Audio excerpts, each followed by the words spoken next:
Ladies and gentlemen, I have a very difficult job tonight. I have the responsibility of introducing Coach Lou Holtz. If I were to list all of Coach Holtz's accomplishments, we'd be here much too long, and I know you came to hear him and not me. But I do want to highlight just a very few things. It won't take me just a couple of minutes. The Mitchell County Sports Hall of Fame certainly is proud to have the architect of exciting Gamecock football here with us tonight. He's South Carolina's best-known citizen and America's best-known football coach. Coach Holtz has a win-loss record of 238, 120, and 7. He took over a Gamecock program that was literally at the bottom of the SEC and had been so for many years. But after laying the foundation for success in his first season, Coach Holtz did what he always does. He took his team to a bowl appearance in the second season. When he guided the Gamecocks to the 2000 Outback Bowl, Coach Holtz became the only coach in the history of the NCAA to take 6 different programs to bowl games.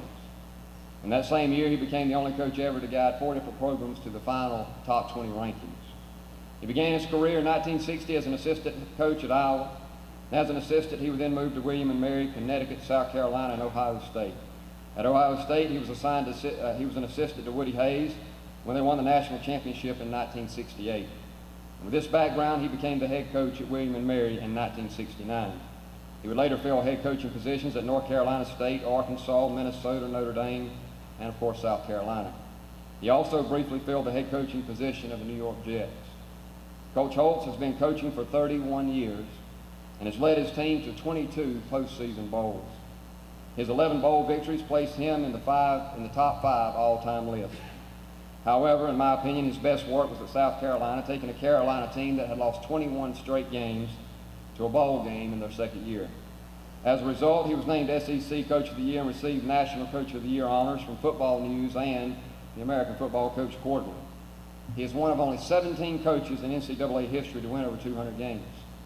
Before he came to South Carolina, Coach Holtz rekindled the flame at Notre Dame. In his 11 seasons at Notre Dame, his record was 130-2. This included a perfect 12-0 season when the Irish won the national championship in 1988. I mention Notre Dame because of this. While at Notre Dame, his teams achieved the highest graduation rate in the country on three separate occasions. As a matter of fact, on the national championship team, he had a 100% graduation rate. For the 1988 season, Coach Holtz earned National Coach of the Year honors, the second time that he had received this award, as he'd also earned these same honors in 1977 with Arkansas. Even though he had always taken programs that needed rebuilding, Coach Holtz has taken 6 different teams to bowl games by at least their second season, and as I mentioned, this is a feat that has never been achieved by any other coach. Coach Holtz is a man that is committed to charitable causes. He's a man that is committed to patriotic causes. Very few know that he spent 6 days in Southwest Asia in 2001. And while there, he spoke to and entertained U.S. troops in Saudi Arabia and Kuwait. He has authored 2 best-selling books, The Fighting Spirit and Winning Every Day. And he has served as an analyst for CBS Sports. But above all, Coach Holtz is a motivator, a mover of men. The job that he did to prepare Arkansas for a stunning upset of second-ranked Oklahoma in the 1978 Orange Bowl is unparalleled. This was accomplished in spite of the fact that he suspended 3 players who had scored 78% of Arkansas's touchdowns in 1977. Coach Holtz has been married for 42 years to Miss Beth, a woman that he deeply loves. He's a family man. He's a coach without fear, a patriot, a motivator of men, and he's our speaker tonight. Coach, there's so much more that I could have said about you, but let me just simply say, for all of Mitchell County, that we want you to always feel welcomed here, and certainly it's a thrill for us to have you here tonight. Thank you, sir. Thank you. Thank you very much. Oh, please, please, please. Whoa, whoa. Do you have any idea how much pressure that puts on a speaker? I thought you were getting up to leave. I want to thank you for that wonderful introduction. That's the type I can listen to all night, and just like you, I thought I was going to have to. I think I was 9 minutes in duration, but let me tell you who Lou Holtz is not. I'm not a singer, I'm not a dancer, I'm not an entertainer, I'm not an intellect. Hate to tell you this, but I was in the lower half of my high school class. It was not for people like me, there could have been no upper half of the class. And to come here tonight and be around all these great athletes, I wish I could tell you I was a great athlete, but every story I tell you is true. When Tim Brown won the Heisman, I went to New York to be with Tim Brown in the event he did not win it. Once I knew that he won it, I didn't need to be there because all the well-wishers would be there. And I wanted to be with Tim Brown if he went through the disappointment of not winning that Heisman. And it was shown live on CBS television, and Jim Nance was emceeing it. And he came to me during commercial break. He said, "Lou, we have a little extra time." He said, "We're running out of schedule. Do you mind if I interview you coming out of the break?" I said, "No, that'd be fine." He turned on that TV, and the first question Jim Nance asked me, he said, "Lou, did you ever dream about winning the Heisman?" I said, "Gee, all the time, Jim." I said, "I wanted to win the Heisman for 3 reasons. I've been the first player from Kent State in Ohio to ever win it. I've been the first defensive player to ever win it. And I've been the first third-teamer to ever win it." And the interview ended very abruptly. He said, "We have to move on." So you get an idea what kind of an athlete is here. I also want to congratulate Representative Thomas Daniels on presenting those certificates. I think that's marvelous and unselfish and very kind on your part to give them something they'll remember a lifetime. And I also don't know if you're aware of it or not, but Homer Smith, and I go back many, many years, one of the great football coaches in the annals of history. He's a great football coach. I competed against him, have tremendous respect. But I'm also absolutely delighted to be here in the hometown of Dondrell Pinkins. You can be proud of Dondrell. You can be proud because he's our starting quarterback. You can be proud because he's a tremendous athlete. I think has an unbelievable future. But the main reason you can be proud of him is because of the type of person he is. He's been at the University of South Carolina a couple years and never once, not one time, I had to bring him into my office and talk to him about conduct that might be unbecoming to a gentleman. I certainly congratulate his parents. I also congratulate everybody in this city because I know personally that is how character is made, by the parents, supported by the community. Somebody once said the greatest thought in this world is God, the greatest sin's fear, the greatest mistakes to give up, the greatest need for common sense, the greatest towns where your friends are. Just being here for a couple hours, this is a marvelous town. This reminds me a lot of my hometown of Eastern Ohio.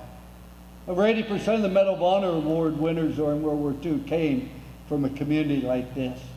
And I just felt very comfortable being here, and I'm happy to be here. And boy, you've turned out some tremendous athletes. I think 2 NFL players, an NBA player, a middleweight boxing champion, Al Pinkins, who's played in the North Carolina State and over in the European League.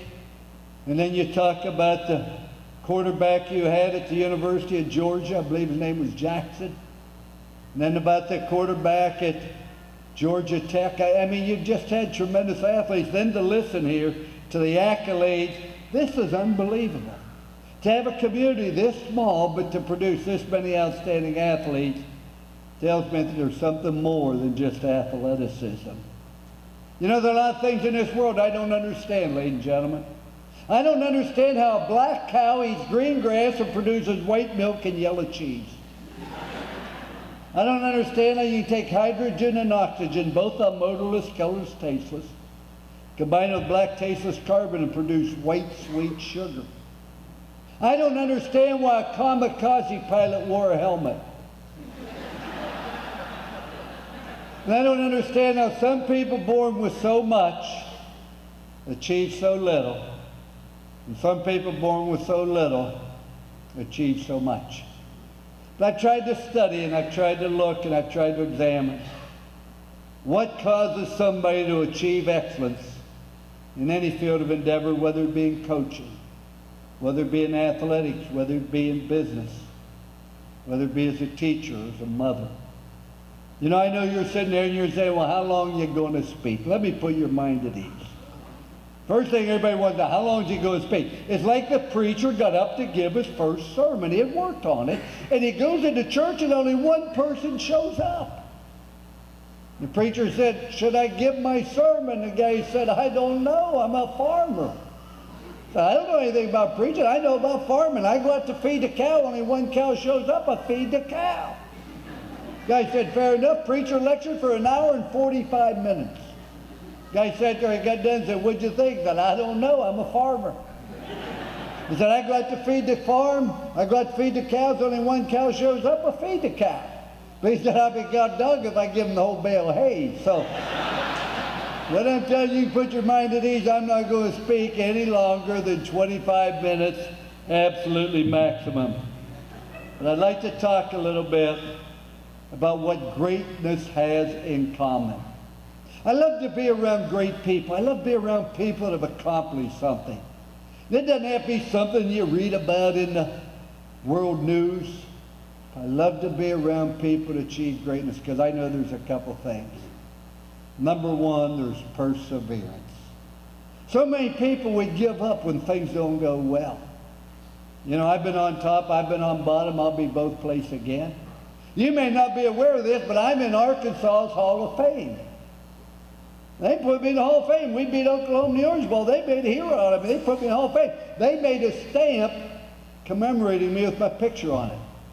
Then the next year we got beat by Texas. They had to do away with the stamp because people kept spitting on the wrong side of it, you know.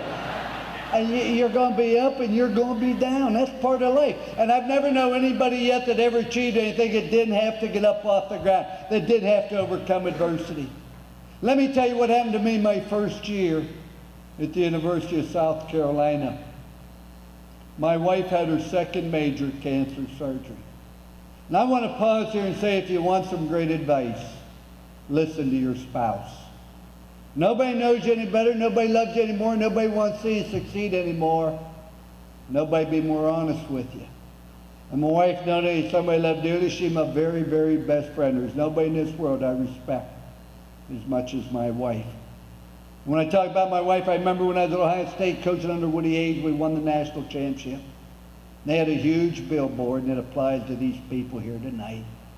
And it said, "Behind every successful person stands a very surprised and shocked mother-in-law." And boy, that's true in my case, may be true in theirs as well. But as I say to you, in all honesty, that if you have a faith and you have a belief, but my wife had her second major cancer surgery. They gave her 10% chance to live. The week we played Georgia, my son Skip got a rare illness and went into a coma. And we almost lost him. Every story I tell you is true. My mother died the Friday before we played Florida. Man's most prized possession, I lost her. I was on a school airplane for 3 days recruiting. I was going to be on it for 3 more days. We landed at Lady Island Airport, and the pilot said, "Coach, will you visit the athlete? We're going to fly 11 miles to Hilton Head to get gas, and we'll come back and get you." During that 11-mile flight, that school plane crashed. One pilot was killed and one seriously injured. We lost every single football game we played that year. We went 0-11. And I had a kicker that said, "I can't kick when you're watching." You know, and I explained to him I was going to be at the games. Now, we were on 11, but records could be deceiving. We really weren't as good as our record would lead you to believe. And everybody's complaining, everybody's criticized me and saying he's too old. I know what it's like. And I know that the only way you're ever going to achieve success is to continue to persevere. See, ladies and gentlemen, you can succeed when nobody believes in you. You have no chance to succeed if you don't believe in yourself. And that's what's really great to honor these people here tonight. The people that had to overcome perseverance, believe in themselves, and continue to press on. People come up to me all the time and say, "Anybody tell you look like Lou Holtz?" I say, "Yeah, it happens to me all the time." He told me I even sound like him. I said that to one guy after we went on 11. He said, "Anybody tell you look like Lou Holtz?" I said, "It happens all the time." He said, "Kind of makes you mad, doesn't it?"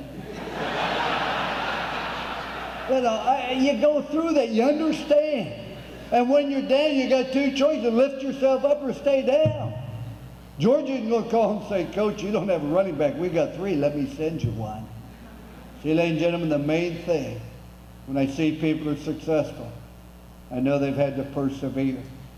I know they've had difficult times. Yes, we highlighted their success, but I also am sure about the difficult times they had when things didn't go well, how they had to hang in there and stay and persevere. I think that's so important. The other thing I think is absolutely essential when I see people achieve greatness is they had dreams. They had dreams. Ladies and gentlemen, Martin Luther King made one of the 10 greatest speeches in the history of mankind. It was ranked along with Abraham Lincoln's Gettysburg Address, along with Winston Churchill. Never so many owed so much to so few, along with John F. Kennedy's inauguration speech. Ask not what this country can do for you, ask what you can do for your country. And Martin Luther King stood up in front of 100,000 people in Washington. He made a speech, I have a dream. I have a dream. It inspired people and it motivated people. See, ladies and gentlemen, one of the unfortunate things that I find today, people don't dream big enough. That's why it's really great to be here where you honor 8 great recipients. Because I know that somebody had to have a dream, whether it was their parents or whether it was them. Somebody had to believe in them, and you have a dream. I have learned that dreams make things happen. Now let me tell you how important I think dreams are. I went to the University of South Carolina as an assistant coach many years ago. My wife was 8 months pregnant with our 3rd child. We spent every cent we had in the bank for a down payment on a home. And I went there as a defensive backfield coach. Gary Musgrove was there the year before. And I was going to coach defense secondary. I went there under a guy by the name of Marvin Bass. I am there 1 month. I'll never forget it. And I get up on a Monday morning and pick up the state newspaper. The headlines read, Marvin Bass resigns. I said to my wife, I wonder if he's related to my coach.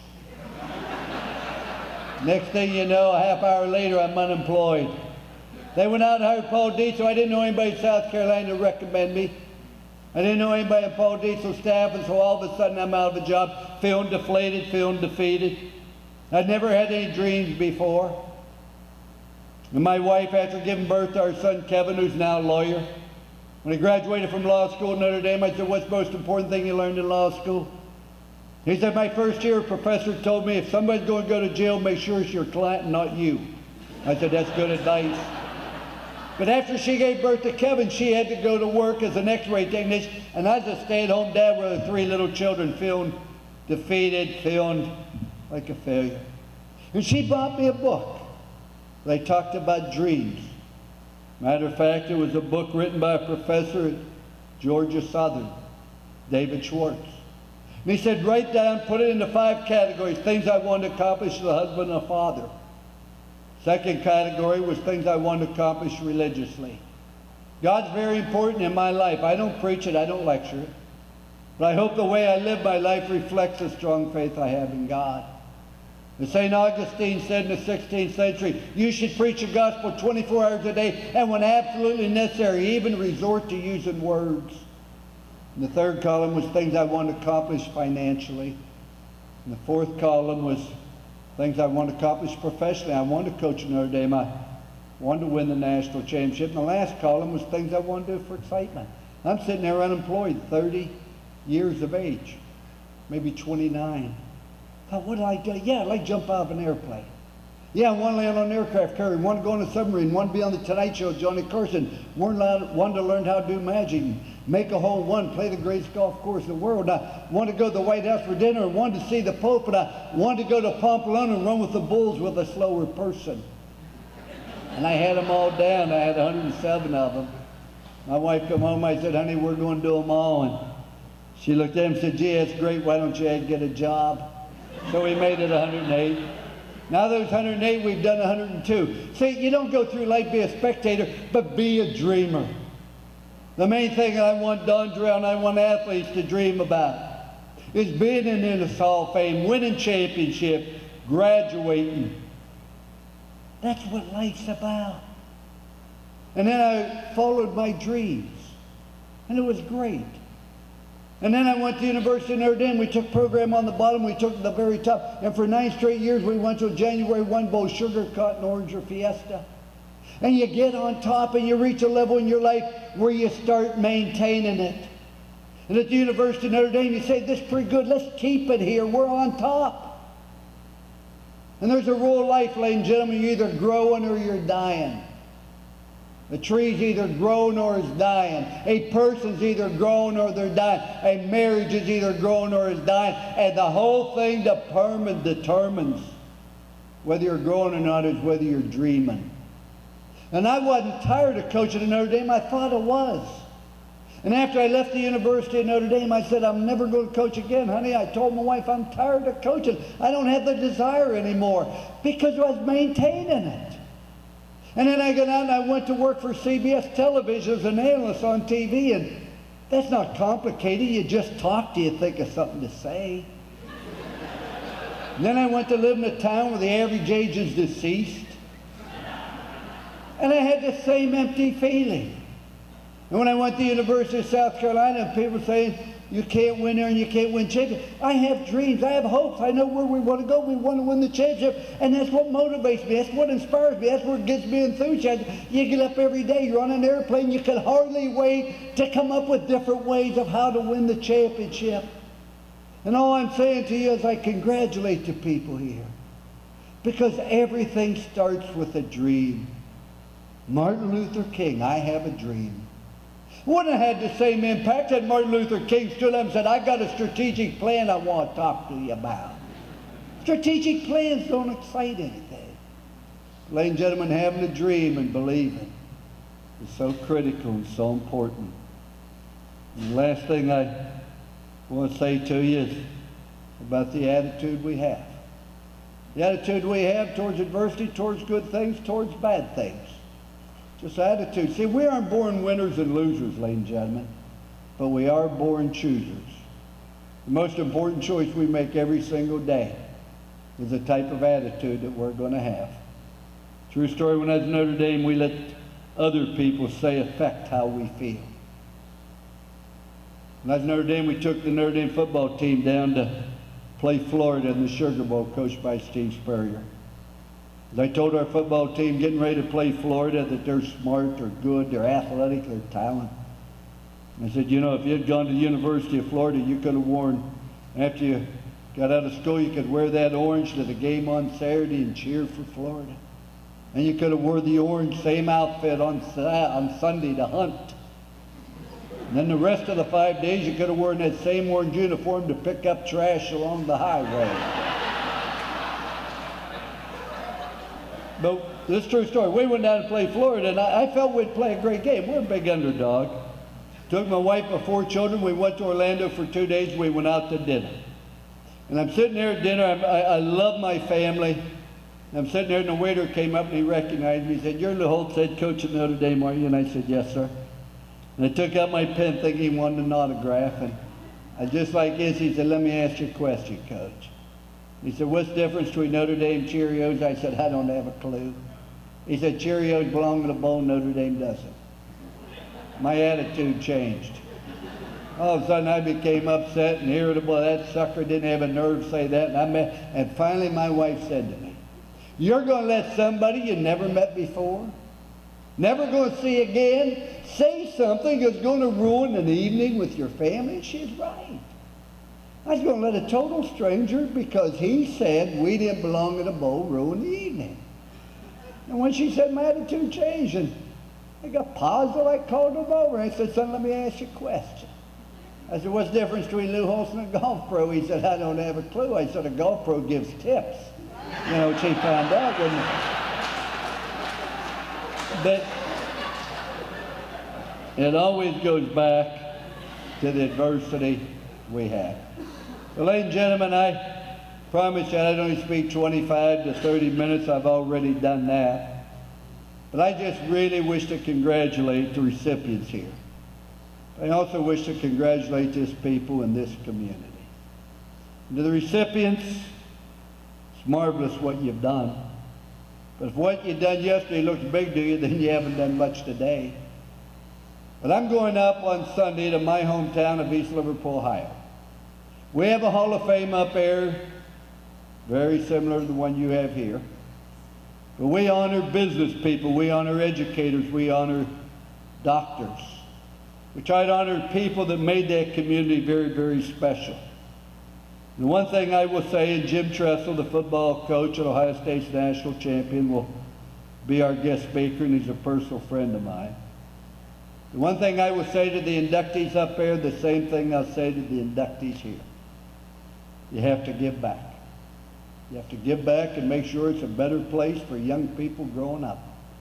It's wonderful you honor these people here tonight.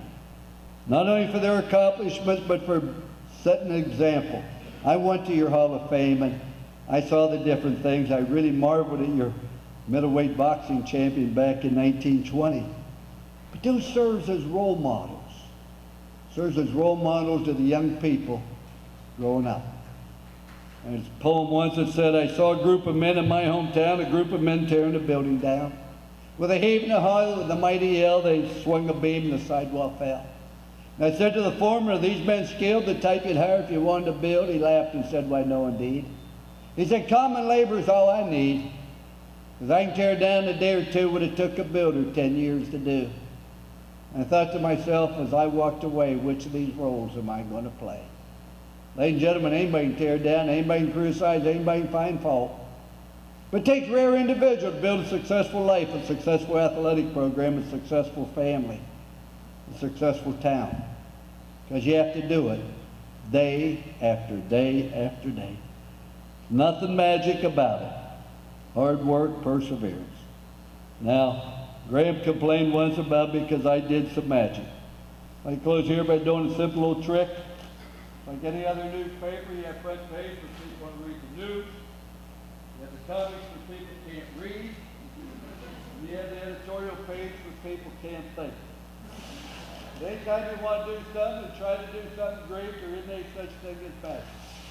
People can tear you up, people can criticize you, people can find fault in everything you do.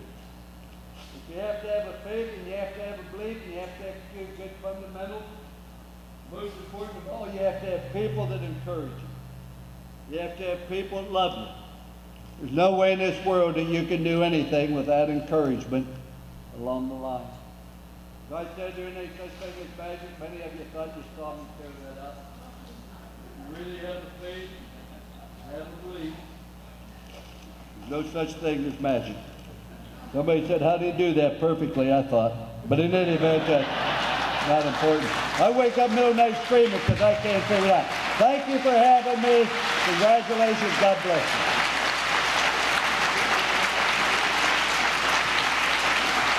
Wasn't that great?